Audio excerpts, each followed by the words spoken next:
Voces y política. Polémica. Debate. Voces diversas. Voces críticas. Análisis. Perspectivas. Voces y política. Voces y política. Polémica, debate, análisis, voces diversas y críticas, todos los miércoles a las 5 de la tarde. Una producción de la Escuela de Ciencias Políticas y el programa Kioscos Socioambientales. Así es, al ser las 5 de la tarde le damos la bienvenida al programa de Voces y Política desde la 96.7 en FM de Radio Universidad, de parte del programa de Kioscos Socioambientales y la Escuela de Ciencias Políticas. Les saluda Mauricio Álvarez y les invitamos a quedarse hasta las 6 de la tarde. ¿Qué es el protocolo de Nagoya y por qué lo cuestionan los sectores ecologistas, indígenas y campesinos? El protocolo dice buscar acceso justo y equitativo a los beneficios derivados de los recursos genéticos. Hacia final del 2010, el protocolo fue adoptado para implementar parte del Convenio de Biodiversidad Biológica de Naciones Unidas. Sin embargo, una gran mayoría de comunidades indígenas campesinas desconocen el contenido y el alcance, mientras las organizaciones ecologistas y agrícolas se oponen a sus planteamientos de entrada. El protocolo fue rechazado anteriormente por dos asambleas legislativas, en el 2011 y en el 2016, en este caso por la Comisión de Ambiente, gracias a las objeciones de las organizaciones campesinas, indígenas y ecologistas. En estas dos oportunidades fue discutido en la Comisión de Asuntos Ambientales, como decíamos, y actualmente lo trasladaron a la Comisión de Asuntos Internacionales, que a pesar de que es un tema sumamente técnico, como veremos, y que está relacionado directamente con el uso de la biodiversidad y con los intereses de las comunidades campesinas e indígenas. Cabe recalcar que no se ha realizado en esta oportunidad ninguna comparecencia de las organizaciones que están en contra o que cuestionan la ratificación de este protocolo. Nuestro país sufre de una especie de convienitis o protocolitis en temas ambientales, que hace que los tratados se conviertan en fines y no en medios. Esto ha quedado en evidencia que en el largo periplo que ha pasado este protocolo, ya son casi 10 años, y donde el interés es aprobar por aprobar, no discutir, no consensuar a partir de procesos de verdadera consulta, como lo rezan y lo predican y lo prometen los mismos acuerdos que se supone que se están discutiendo. En teoría, el protocolo, como decíamos, dice buscar acceso justo y equitativo a los beneficios de la biodiversidad. Sin embargo, no hay un proceso de consulta justo y equitativo, haciendo siempre que de alguna forma que se levanten las voces de ecologistas, sectores agrícolas e indígenas, pues nunca se hace un proceso de verdadera consulta. Y con el agravante de que la ratificación implica que los recursos de biodiversidad considerados del dominio público de Costa Rica se traten como si fueran bienes de patrimonio privado, como ha sucedido en proyectos extractivos o proyectos que se supone que son de interés nacional. En este protocolo hay un evidente reduccionismo que convierte los recursos genéticos y los conocimientos tradicionales en meras mercancías, lo que es una mirada completamente opuesta a las comunidades que han trabajado, protegido y promovido que estos bienes comunes sean comunes y de uso colectivo y para las futuras generaciones y para aumentar la calidad de vida de estas comunidades. Mientras que, por otro lado, los tratados buscan convertir estos bienes en recursos que de alguna forma se convierten en instrumentos de las corporaciones transnacionales e instituciones globales del norte que sí van a generar cuantiosos beneficios de la venta de productos farmacéuticos, alimenticios o de belleza. Finalmente, además, el protocolo atenta contra la sabiduría y la cosmovisión de las comunidades que han sabido crear este vínculo con los bienes para precisamente crear saberes y conocimientos puestos a disposición, como decía, de todas las personas, de manera que puedan continuar alimentándose y atendiendo su salud. Los sectores sociales que han cuestionado este proceso y el contenido del protocolo son propiamente los pueblos indígenas, comunidades locales y ecologistas, que históricamente han cuidado y tienen una relación más estrecha con la biodiversidad, para lo cual y por lo cual han solicitado que debería existir un proceso amplio de consulta internacional que, entre otros, respete lo estipulado en el Convenio 169 de Pueblos Indígenas. Para profundizar más sobre este tema, tenemos la participación hoy desde el territorio indígena de Talamanca de Manuel Buitrago Páez, coordinador del Frente de Pueblos Indígenas. Un saludo, Emanuel. Ahí lo vemos detrás del... Sí, detrás de una planta. Exacto. Muy buenas tardes. Muy buenas tardes, bueno, a todos los que nos están acompañando en el programa, al coordinador digamos, del tema. Y bueno, desde aquí de Talamanca, un gran saludo del pueblo Bribri de Talamanca. Es un gusto, es un honor compartir con ustedes.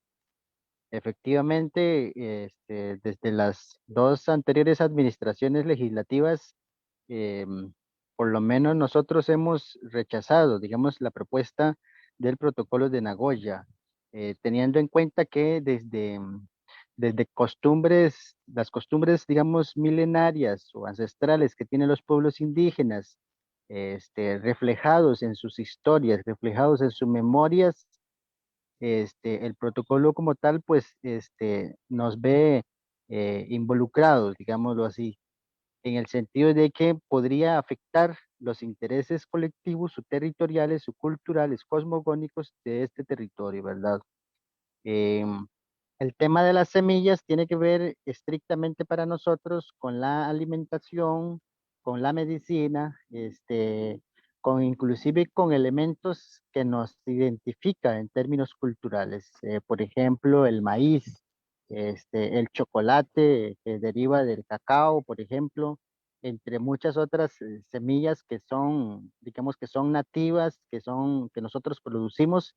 Y bueno, como le digo, el protocolo sería básicamente sin la participación de nosotros, los pueblos indígenas, básicamente sería como una, digamos, una violación, ¿no? A la participación de nuestros derechos o la participación plena, efectiva de los pueblos indígenas.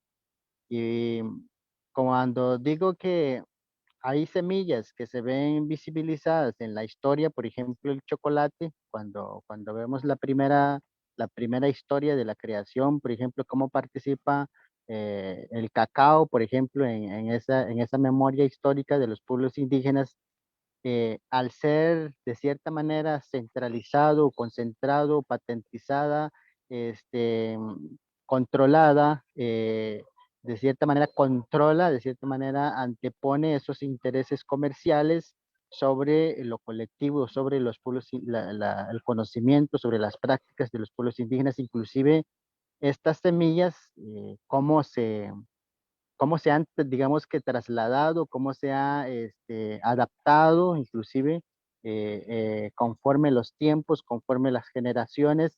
Al final existen prácticas o estructuras tradicionales que ejercen, digamos, esas prácticas para conservar las semillas. Yo creo que es muy importante indicar eso. Como le decía, las anteriores, por ejemplo, rechazos que hemos hecho del protocolo de Nagoya, se ha sustentado en que los pueblos indígenas pues tienen derechos consuetudinarios, inclusive antes de la invención del modelo de Estado, ya existen prácticas o modelos propios de los pueblos indígenas que se vería de cierta manera violentada, digamos, con la iniciativa. Además de que pues tiene que ver con las semillas de los pueblos indígenas, no hay un consentimiento libre, previo e informado de estos pueblos indígenas, no solamente de los indígenas bribris de Talamanca, sino estamos hablando de los malecus, de los borucas, de los térrabas, de los compañeros hermanos de Salitre, de los Nobes. Entonces por lo menos hay 6 pueblos divididos en 24 territorios indígenas que se ven invisibilizados mediante sus estructuras representativas, estructuras tradicionales.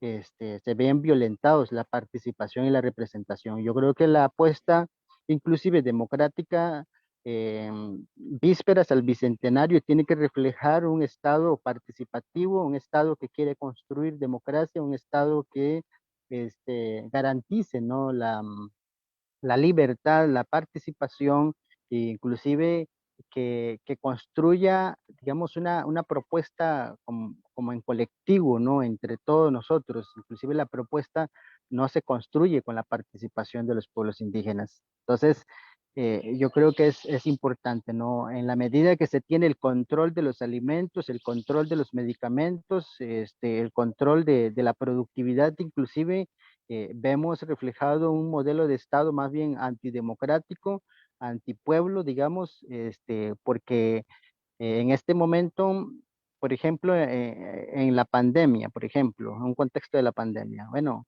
por dicha, gran parte de las familias tienen acceso, digamos, a los granos porque han cuidado, porque siembran, porque producen, porque la conservan, y se ve de cierta manera minimizados los efectos de la pandemia. En un contexto mucho más grave, donde los pueblos indígenas no tengan acceso, digamos, a las semillas, a la conservación o a su propio modelo, prácticamente estaríamos frente a una amenaza genocida de los pueblos indígenas, digamos, no solo de los pueblos, sino de todos los otros sectores sociales que trabajan, que conservan, que cuidan y que pues laboran sobre todo su economía, producen para alimentar, producen para sostenerse económicamente, socialmente, ¿no? Por lo menos es mi apreciación inicial, ¿no? Sí, Como le digo. muchas gracias, Emanuel. Muy bonita ahí la vista de los mangos. No sé qué hay ahí atrás, pero se ve muy bien. También nos acompaña Sofía Barquero, que es asesora legislativa de Frente Amplio y le ha seguido la pista a este acuerdo. Un saludo, Sofía. Hola, muchas gracias y gracias por la invitación. Y también finalmente nos acompaña Mariana Porras, que ella es de la organización ecologista Coecosegua, Amigos de la Tierra, y que también está en representación de un grupo que ha hecho todo el estudio y el análisis y el seguimiento, que es la Red de Coordinación en Biodiversidad. Un saludo, Mariana. Un saludo, muchísimas gracias por la invitación y buenas tardes a todos y todas quienes nos escuchan. Así es, ¿verdad? También les invitamos a los que quieran hacer preguntas en redes sociales. Ya estamos transmitiendo por el Facebook Live, entonces también pueden hacer sus preguntas también al 22 34 32 33. Y tal vez para entrar en materia a partir mucho de lo que decía Manuel, Sofía, ¿cuál ha sido, digamos, la experiencia en estos 10 años, verdad? Que vos has estado casi que de cerca del protocolo. ¿Por qué no se establece un proceso realmente participativo? ¿Por qué no hay intereses de abrir un debate, verdad? Ya cuando además hay un instrumento que viene de alguna forma prefabricado, ¿verdad? Con problemas que ya venía, ¿verdad?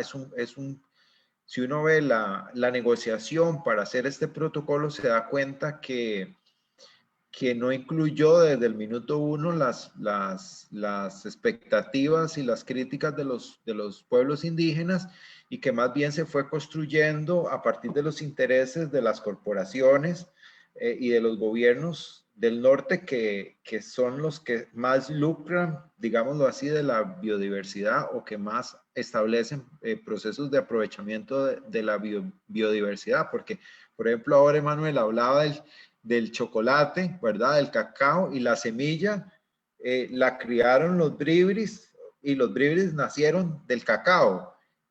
Pero el chocolate lo hacen los suizos y se lo venden al resto, ¿verdad?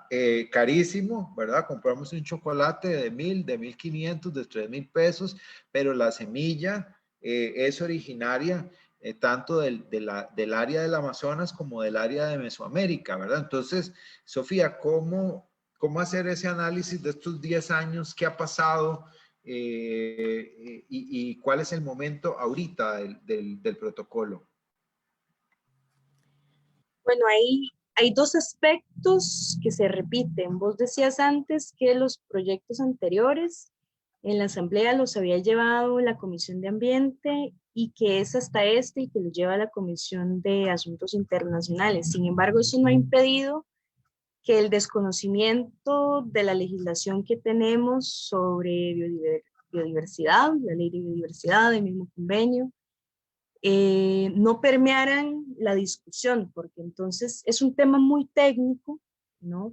Que utiliza incluso una terminología muy específica, que como no se conoce y no se maneja lo suficientemente bien en la Asamblea, y como se les da un trámite expedito a los proyectos y no se da la oportunidad de tener una discusión enriquecida con participación de diferentes actores sociales, entonces explicar al interno de la Asamblea estos problemas, estas falencias que tiene el protocolo desde su origen, es complicado, ¿verdad? Porque uno explica y explica, pero no necesariamente las otras personas están entendiendo qué implicaciones tiene para el ordenamiento jurídico ambiental, y más específicamente para las comunidades campesinas, las comunidades rurales y los pueblos indígenas, la puesta en práctica del protocolo. Entonces, ahí hay como un desfase, digamos, de comunicación que tenemos, que se repite en esta asamblea y que sucedió en la asamblea anterior, que es el desconocimiento del ordenamiento jurídico sobre biodiversidad. Y el otro, que tal vez es el más grave, porque estamos hablando de la Asamblea Legislativa, es el desconocimiento de lo que significa el convenio 169 de la Organización Internacional del Trabajo. Con decirles que tanto el informe del Departamento de Servicios Técnicos de proyectos anteriores como este, dicen que la consulta a los pueblos indígenas no es obligatoria, ¿verdad? Eso es una recomendación que le hacen a las diputadas y a los diputados, y es una recomendación inconstitucional que ni siquiera se debería discutir, porque el artículo 6 del protocolo, del convenio 169 es claro, llama a que las medidas legislativas sean consultadas a través de las instituciones representativas, y esa es la otra situación que se repite en esta asamblea con respecto a la anterior, y es que no se toma en serio el proceso de consulta, ¿verdad? La vez pasada ni siquiera se consultó a las asociaciones de desarrollo indígena. Esta vez se acaba de hacer la consulta después de pasado el primer día ya de discusión, digamos, en el plenario. Durante el trámite de comisión se omitió por completo hacer cualquier tipo de consulta, y además la consulta que se hace es a las asociaciones de desarrollo indígena, que no necesariamente son las instituciones representativas. Y bueno, eso tiene que ver, como les digo, con las recomendaciones que da el mismo Departamento de Servicios Técnicos de la Asamblea, y también con votos anteriores de la Sala Constitucional que permitía este tipo de consultas. Sin embargo, hay una valoración que no se ha hecho, y es que durante este periodo constitucional, la Asamblea en la Comisión de Derechos Humanos implementó un mecanismo de consulta ya participativo para un proyecto de ley que tenía que ver con la cedulación de las poblaciones noves. Entonces, ¿qué significa eso? Que la Asamblea como institución ya avanzó en el reconocimiento de los derechos de los pueblos originarios y ahora, si se devuelve a consultar solamente a través de las ADIs, estamos teniendo una regresión en materia del avance de los derechos humanos, una lesión al principio de progresividad de los derechos humanos, y eso es un nuevo elemento que tendría que entrar a conocer la Sala Constitucional y que podría, esperaríamos, que traerse abajo esa consulta que no es representativa. Entonces, por ahí anda la cosa.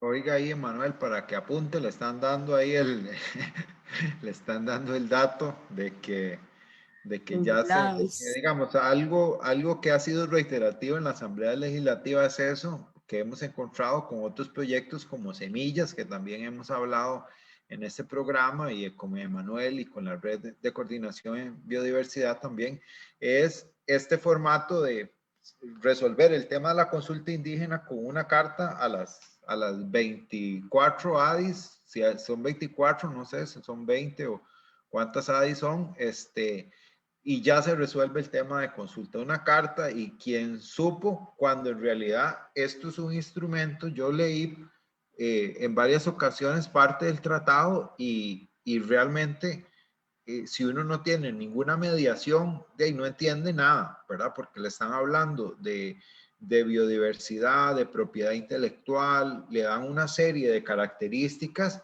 que es muy difícil sin una debida mediación, como decía, ¿verdad? Sin una explicación técnica, entender las implicaciones de lo que dice, porque, por ejemplo, en un lado, y tal vez también Mariana nos podría ayudar un poco con la parte técnica, ¿verdad? Nos habla de que el tratado no se va, digamos, no va a legislar, digamos, en contra de lo que, de lo que ya está establecido, digamos, y un poco de la legislación nacional, ¿verdad? Se agarra mucho de esto, es muy reiterativo. Sin embargo, cuando uno lee, o que no va a haber biopiratería, se dice, pero de alguna forma la legitima. Entonces es muy complicado para uno mismo, ¿verdad? Con cierta formación académica, entenderlo, ¿verdad? Ahora sí llega una carta a una ADI sin un debido, digamos, proceso informativo, realmente se convierte en un ejercicio inerte, ¿verdad? No se va a lograr eso. Tal vez, Mariana, en la estructura, ¿cuáles son las cosas más cuestionables del tratado? Ustedes que lo han estudiado bastante a fondo. Sí, gracias, Mauricio. Efectivamente, el tratado, el protocolo, tiene un lenguaje bastante técnico y yo creo que eso también es, bueno, todo ese desconocimiento sobre la terminología y definiciones, también un poco lo venimos arrastrando porque no ha habido un involucramiento de las organizaciones sociales o de las comunidades indígenas o campesinas en todo lo que tiene que ver con el Convenio de Diversidad Biológica, porque realmente el protocolo no es algo que está totalmente ligado al Convenio de Diversidad Biológica, ¿verdad? Viene a responder a uno de los objetivos del convenio.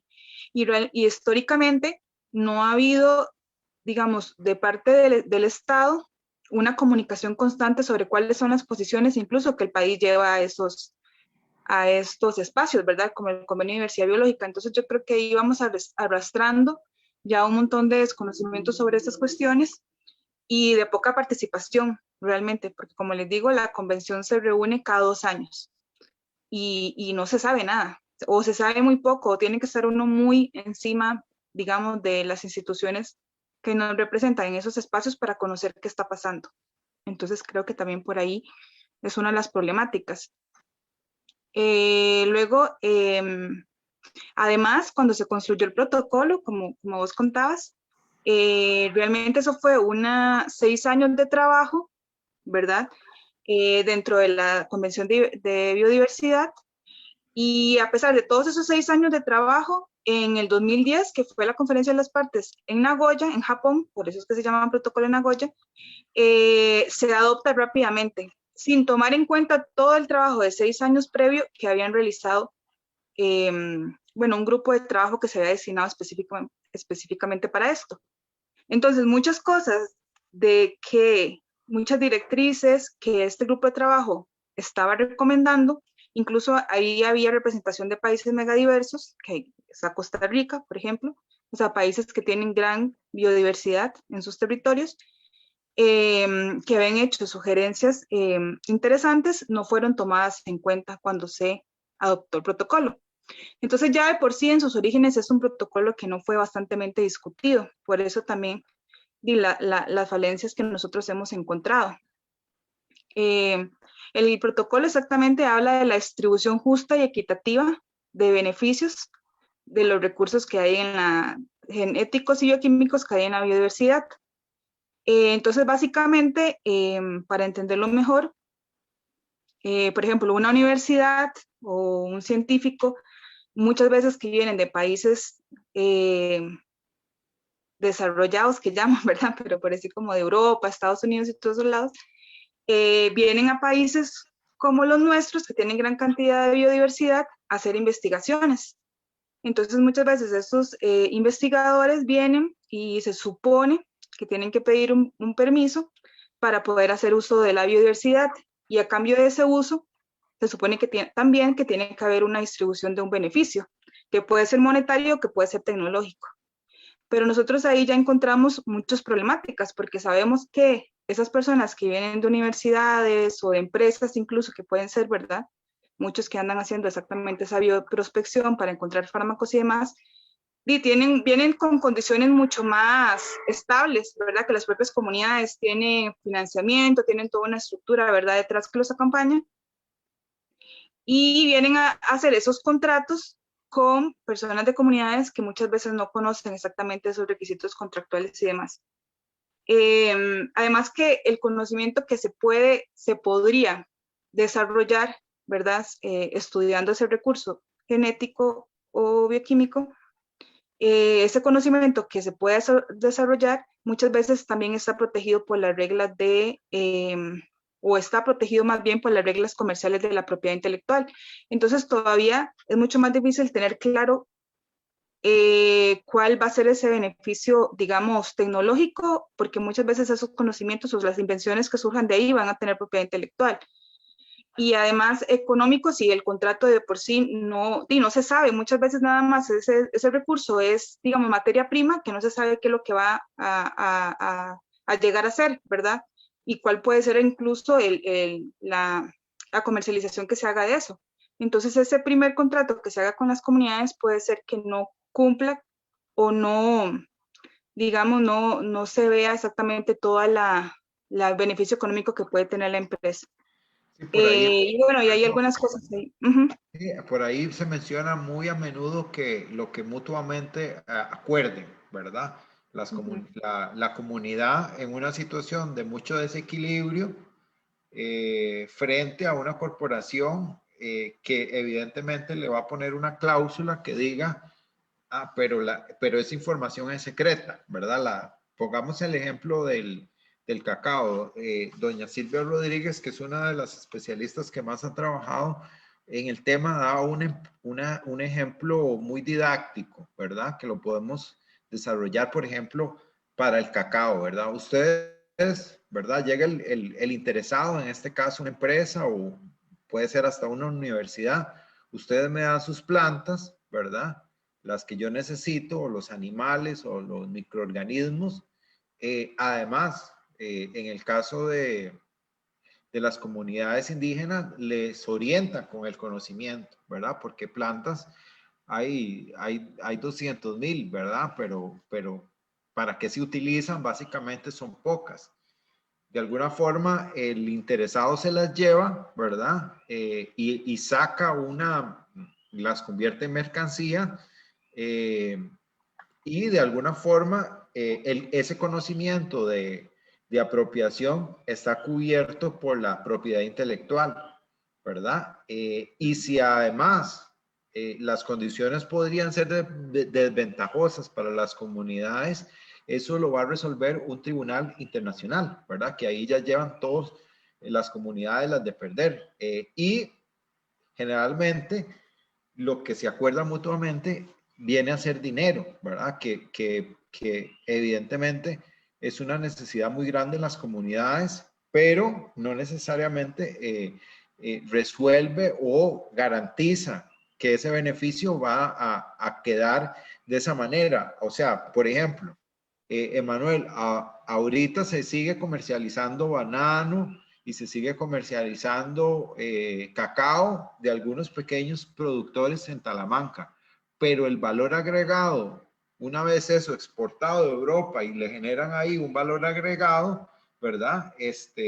Allá se queda la ganancia. Aquí lo que pagan es un 5, un 6% del beneficio total que genera esa ganancia, ¿verdad? Entonces, de alguna forma, es bastante desequilibrado. Ya de por sí, el comercio tradicional, el comercio normal, se da en intercambios sumamente desigual y lo que plantea el tratado, de alguna forma, el convenio, sigue siendo desigual.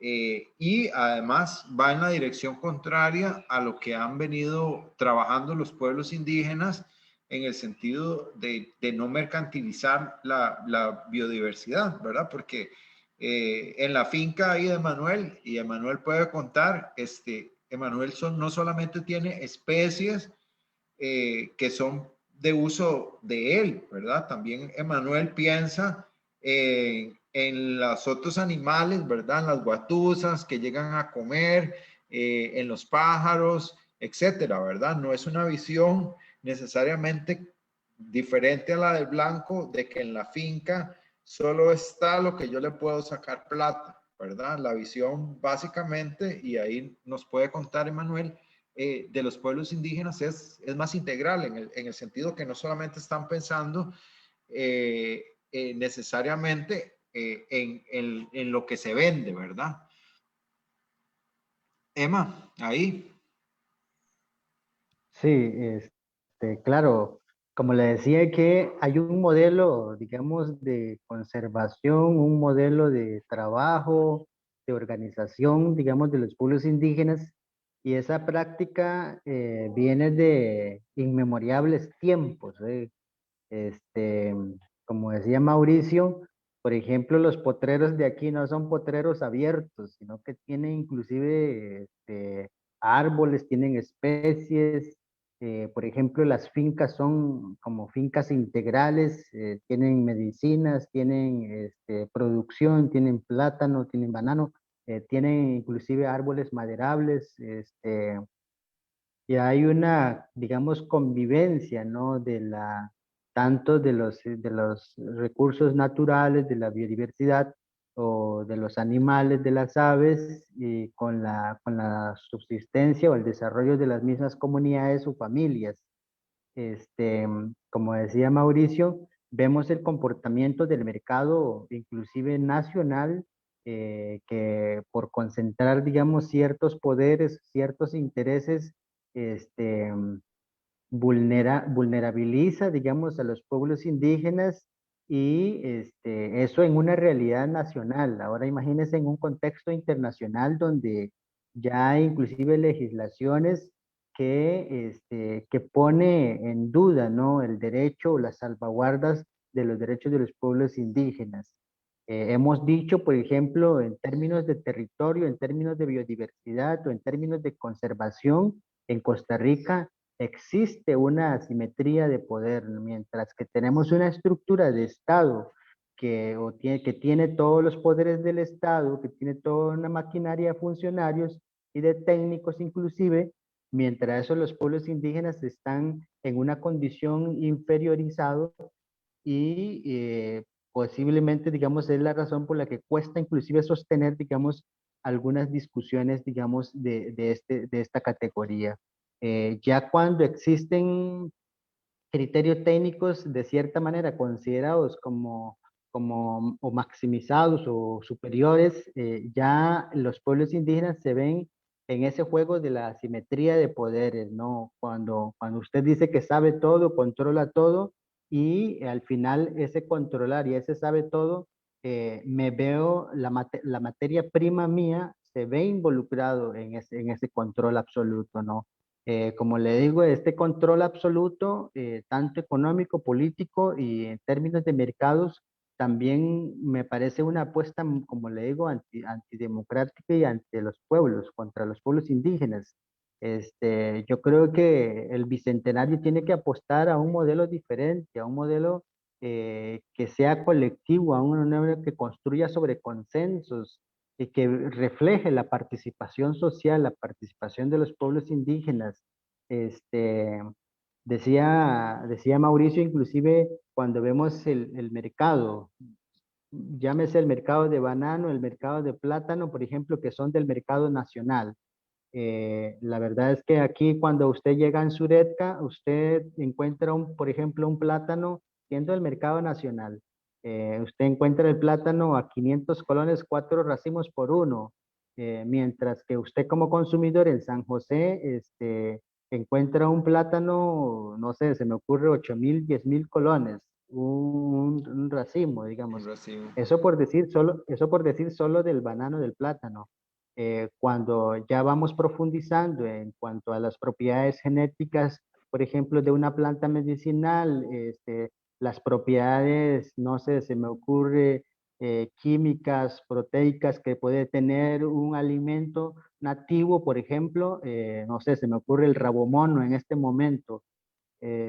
Una especie de lecho, por ejemplo. O sea, que alguien diga, bueno, voy a negociar, voy a apropiarme de eso, al final tendría el control, digamos, absoluto de la alimentación de los propios pueblos. Como le digo, inclusive por encima de ese derecho que tienen los pueblos indígenas, que practica, que lo conserva, que lo ha trasladado de generación en generación, inclusive antes de la instalación del modelo de Estado que tenemos. Y Sofía, ¿cómo le hace usted la traducción cultural de lo que acaba de decir Emanuel a los diputados, verdad? ¿Cómo le explica, verdad? Con una consulta participativa. ¿Cómo les hacemos entender? Y además, otra cosa que alerta mucho del protocolo es el reforzamiento de de los tribunales internacionales, ¿verdad? En este caso, en la resolución de controversias, porque, digamos, tampoco que eso es nuevo en el país y ya hemos estudiado bastante las asimetrías que significa lidiar con esos conflictos en la esfera internacional. De hecho, en este momento el país está en uno de minería y nosotros aquí no sabemos qué pasa, está totalmente sustraído de nuestra realidad cotidiana. Sí, y además, en los términos del convenio, el conflicto, por ejemplo, no necesariamente tendría que atravesar el Estado, podría ser la comunidad directamente demandada por empresas transnacionales por violar los contratos supuestamente equitativos que Sí, porque ahí hay algo que dicen, o sea, las comunidades allá pueden seguir comiendo robo de mono y comiendo lo que quieran, mientras no afecte mis ganancias, ¿verdad? Mientras no afecte mi comercio de algo que yo ya patenté, ¿verdad? Que tuve propiedad. Entonces, en realidad, ya ahí hay un condicionamiento claro, ¿verdad? De alguna forma de que están sesgando para que haya ese desequilibrio, ¿no? Y al revés también funcionaría, ¿no? Si alguna comunidad suscribe un convenio con una empresa internacional y esta empresa no cumple con los acuerdos a los que habían llegado, habría que ir a un tribunal internacional y qué capacidad real de pagar abogados especializados y abogadas especializadas en derecho internacional privado, con la experiencia, tienen que hablar inglés, tienen que trasladarse fuera del país. Eso es materialmente imposible. Y bueno, también yo creo que materialmente imposible casi que se respete el convenio 169 de la OIT, porque ni aún en las consultas a través de la SADI la asamblea se las toma en serio. El protocolo anterior, el proyecto anterior, fue consultado, como les decía, las SADIs, y por ejemplo solo una había contestado, la de Matambú, y se oponían al protocolo, y como si no fuera vinculante para la asamblea, igual avanza en el trámite. Entonces ahora tenemos que, bueno, ahorita el proyecto ya está en el plenario. La verdad, no ha habido indisposición de la comisión para escuchar los criterios. Sin embargo, ya es un poco tarde para dar las discusiones, porque ya el proyecto está muy avanzado en su trámite. Además, la capacidad que hay en la asamblea de hacerle modificaciones y corregir todos esos errores no existe, porque como es un tratado internacional, la asamblea solamente aprueba o rechaza. Hay una opción que es incluir cláusulas de interpretación que podrían orientar un poco mejor la aplicación del convenio. Sin embargo, no serían suficientes para resolver todos los problemas que tiene. Y bueno, y lo más importante es la falta de interés real que hay en la asamblea de hacer una consulta que sea vinculante y que reconozca los derechos de los pueblos dueños, porque así lo reconoce nuestra legislación, de los recursos genéticos y el conocimiento asociado, porque como les digo, el plan A es evitar la consulta, el plan B es consultar a través de instituciones que están mangoneadas y manoseadas políticamente, y el tercer plan es que independientemente del resultado de las consultas, hacer caso omiso y seguir avanzando con el proyecto. Entonces, eso es complejo, porque a estas alturas ya no se esperaría que la asamblea desconozca de esa forma los convenios internacionales. Es hasta contradictorio, ¿no? Avanzar para suscribir más protocolos internacionales, pero igual no sirve de nada, porque si de verdad fuera bueno, si de verdad ampliara la legislación, igual no se pondría en práctica, y las diputadas y los diputados son los primeros en evitar, digamos, comprometerse valga la redundancia, con esos compromisos internacionales.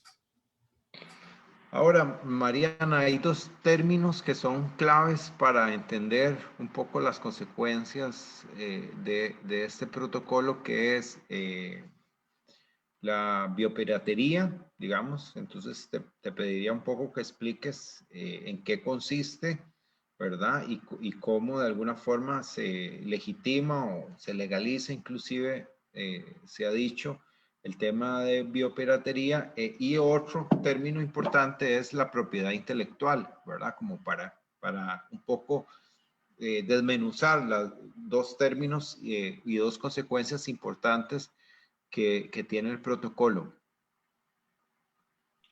Sí, claro. Bueno, como es decir, la biopiratería es algo que se viene practicando, yo creo que desde más allá de la colonia, ¿verdad? De que llegaron los españoles a nuestros territorios, desde que fuimos, entre comillas, conquistados. Pero básicamente es entrar a un territorio, puede ser una comunidad o puede ser un bosque, digamos, y empezar a extraer la biodiversidad de esos lugares sin pedirle permiso básicamente a nadie, ya sea a las mismas comunidades, o si tenía un dueño ese material, o incluso a los estados, ¿verdad? Los estados nacionales, a los países. Y así se han llevado mucha información. O sea, incluso una cosa que nosotros evaluamos del protocolo es que muchos recursos de la biodiversidad de los países tropicales ya han sido trasladados a jardines botánicos, a bancos de germoplasma de otros países, que como parte del protocolo son definidos como países proveedores. Entonces, si un material genético, por ejemplo, del país ya ha sido colocado en un banco de germoplasma de otro país, ya nada más esa persona tiene que ir a pedirle permiso a donde está el recurso, ¿me explico? No necesariamente tiene que llegar al país, puede ir a esos bancos de germoplasma que están afuera. Entonces ya, lastimosamente, nuestros territorios han sido saqueados de mucha información, incluso con engaño, porque llegaban a las comunidades indígenas y empezaban una conversación informal, y las comunidades tal vez confiaban en esa persona, y empezaban a dar un montón de información. Es que esos recursos, como decía Manuel, genéticos, están muchos o la mayoría relacionados con el conocimiento tradicional, ¿verdad? Porque ya ha habido como una experimentación, una investigación previa de las comunidades en muchas de las cosas que utilizan, ¿verdad? Medicinales, para alimentación, etcétera. Entonces, no solo se han llevado a hacer recursos genéticos, sino también ese conocimiento tradicional. Entonces, eso es parte de la biopiratería. Y luego, que bueno, que como vos decís, ahorita se habla de bioprospección, porque se han querido pues tener varias leyes para que eso no suceda. Y entonces es como legalmente, ahora se dice bioprospección, ¿verdad? Sí. Y la propiedad intelectual, bueno, básicamente también está toda esa idea de que cuando alguien tiene un recurso que pudo haber tomado, bueno, que toman de la naturaleza, ya nada se crea de lo nuevo, me explico, o sea, está en la naturaleza, pero por una variante, o sacar la materia prima para hacer un medicamento y demás, ya la persona se alega esa invención, ¿verdad? Que hay una invención, y al ser, como dice la palabra, una invención o entre comillas algo nuevo, le puede poner la propiedad intelectual, que significa que nadie podría lucrar con esa invención si no paga, ¿verdad? A pesar de que, como les digo, muchos de esos recursos son tomados de cosas que ya existen en la naturaleza o incluyen conocimiento tradicional, ¿verdad? Entonces sí, está como toda esa problemática, pero además, como les decía, ya este protocolo está desfasado porque hay muchas nuevas tecnologías como la biotecnología, por ejemplo, que no fue tomada en cuenta cuando se hizo el protocolo, o por ejemplo esto, que ya hay muchos bancos de información en línea, de biología sintética, sí, ya hay muchos bancos de información en línea, o sea, la gente puede comprar secuencias de ADN en línea, y hacer así sus propios experimentos, o como les decía, la biodiversidad que ha sido trasladada a jardines botánicos o bancos de germoplasmas externos. Ahora, muchas personas pueden decir, bueno, pero entonces es como que están en desacuerdo en la investigación, ¿verdad? Porque incluso por lo menos a nivel costarricense, mucha investigación la hacen las universidades.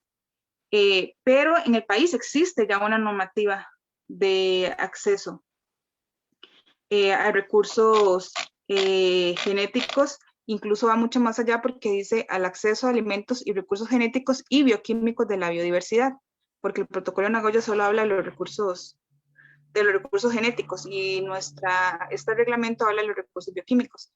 Entonces ya hay un reglamento, porque la ley de biodiversidad nuestra, que responde al Convenio de Diversidad Biológica, ¿verdad? La ley de biodiversidad ya incluía esta parte de la distribución y el acceso de beneficios. Entonces realmente no es que en nuestro país no haya ya, digamos, un instrumento. Lo que falta todavía es que ese instrumento no está para comunidades indígenas o territorios indígenas. O sea, nadie puede pedir un permiso de acceso en este momento sobre recursos en territorios indígenas, solo en parques nacionales, por ejemplo, que tiene que mediar el MINAE, el SINAC, y también en fincas privadas. Por eso también es muy importante, aquí estamos hablando de territorios indígenas porque hay una ley, el convenio 169, que los protege, pero esto también incluye para comunidades locales, comunidades campesinas y rurales, que también tienen un importante conocimiento sobre otros recursos de la biodiversidad.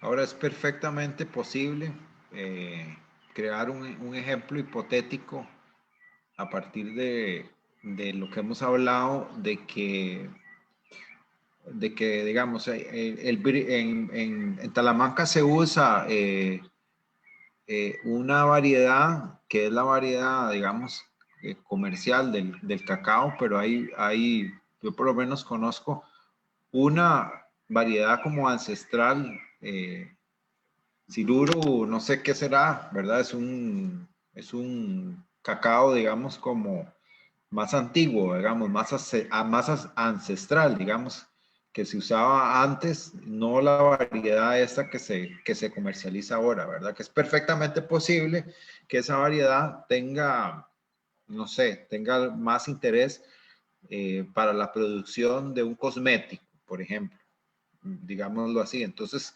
eventualmente, o una medicina, digamos, como para ponerlo como más dramático, y eventualmente en Talamanca, Cabecar, no en la Talamanca Bribri, firman un acuerdo para aprovechar ese producto. A partir de eso, digamos, bueno, negocia, ¿verdad? En este caso, la negociación, además, eso es importante decirlo, la negociación la hace el gobierno, no la hace digamos, por lo menos así lo entendí yo, no sé si me pueden corregir, que la hace el gobierno, ¿verdad? Que es como el representante o el dueño, digamos, el administrador en este caso. Y entonces, eventualmente, ese producto para ser consumido, los mismos indígenas van a tener que pagar, digamos, la propiedad o la innovación que hizo la empresa, ¿verdad? Porque eso es lo que dicen que hacen, ¿verdad? Que le meten aquí, le sacan allá y entonces hacen una innovación. Entonces, finalmente es perfectamente posible que la gente termine pagando por un producto que era de su comunidad. Entonces, ¿ese ejemplo es así o no es así? Sofía. Mariana. Yo diría que sí. O sea, porque sería muy raro que se logre como estábamos hablando de eso, las negociaciones, ¿verdad? De los beneficios que se pueden obtener, que la comunidad pueda lograr obtener los beneficios o consumir libremente ese producto, porque las compañías básicamente lo hacen para lucrar, no para beneficencia. Digo, Entonces, eso está además dentro de lo que permite la ley, no es... Hay además un artículo del proyecto que hace referencia como a contratos modelo. Entonces, se estarían diseñando más o menos una situación parecida a la que se critica con Red Mass, ¿no? Un machote de convenio que realmente en la práctica no es susceptible de negociación, sino que la empresa llegaría y diría, esto es lo que necesito en estos términos, sí o no. Entonces no habría real capacidad de negociar en ese sentido. Entonces, y es uno de los portillos que se abre con el protocolo, quedar amarrados a esos contratos preestablecidos que vienen de quién sabe dónde. Sí. Para finalizar, nos quedan 5 minutos. Emanuel, ya llegó oficialmente la consulta a la Aditibri, la de este proyecto. No, aún no se ha registrado, digamos, ningún recibido todavía de la asociación sobre el tema de la consulta. Sí había visto publicaciones, digamos, en algún noticiero, pero como tal no hemos recibido notificación. Sí es, entonces, bueno, están Yo creo que atentos también es ahí. importante, digamos, me parece que es importante, digamos, porque el convenio también hace referencia a eso de que tiene que ser mediante las estructuras representativas y tradicionales. O sea, no solamente hace referencia, por decir, la asociación, inclusive que estos detalles, digamos, estos nublados que hay sobre el protocolo, en esos procesos de consulta tiene que ser libre, previa e informado, digamos. Cuando ya hay otra vez una concentración de parte del documento, digamos, del convenio como tal, ya esa buena fe, digamos, se rompe, digámoslo así, porque no se informa, digamos, adecuadamente, no se informa, no sé, se me ocurre completamente, y entonces eso, como le decía, pone en desventaja a las comunidades. Y bueno, vamos a estar atentos, inclusive, seguramente vamos a conversar con algunos miembros de las comunidades para, no tanto esperar de que se llegue o no a digamos, a la solicitud o a la consulta esta escrita, sino que también podamos emitir, digamos, algún comunicado o un informe a la Asamblea Legislativa también para que sea considerado, ¿no? Porque habría que valorar preliminarmente, digamos, otros recursos, digamos, legales al nivel de nuestro país que tengamos y que pueda utilizar las comunidades indígenas. Sí, bueno, ahí ya Sofía les daba un tips, diría, ¿verdad? Un dato, ¿verdad? Acerca de que existe ya un precedente en la Comisión de Derechos Humanos, Derechos humanos. sí, que hizo el proceso de consulta de la cedulación de indígenas transfronterizos, que debería ser de carácter vinculante para sí misma, ¿verdad? Para la Asamblea Legislativa, pero bueno, la Asamblea Legislativa es una casa de contradicciones, ¿verdad? No se receta lo mismo que nos está recetando a todos, ¿verdad? Que son recortes y más recortes, e impuestos si pueden, pero para ellos no, ¿verdad? Sino para los otros.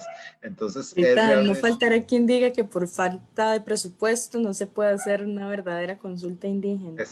Pero que sí se pueden avanzar en los proyectos de ley. Sí, exactamente. Sí se pueden cuando son requisitos del Fondo Monetario, pero no necesariamente se puede para algo tan importante como eso. Bueno, les damos las gracias a Emanuel, que también está en una reunión, pero que nos atendió, ¿verdad? A Mariana y a Sofía, que nos han acompañado, y a ustedes. La siguiente semana, recuerden que es miércoles 17, que va a ser aniversario el 18 del segundo año del asesinato de Sergio Rojas. Vamos a tener un programa especial con algunas de gente de Salitre y de las comunidades indígenas del sur, para no dejar esta fecha sin celebrar, ¿verdad?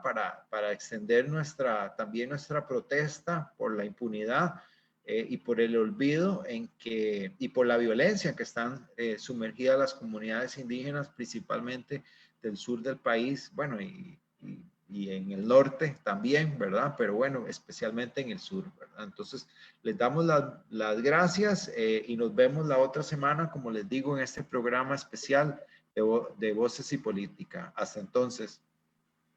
Muchas gracias. Gracias. Voces y Política. Escuchó Voces y Política, una producción de la Escuela de Ciencias Políticas y el programa Kioscos Socioambientales. Escúchenos el próximo miércoles a las 5 de la tarde por Radio Universidad 96.7 FM. Voces y Política.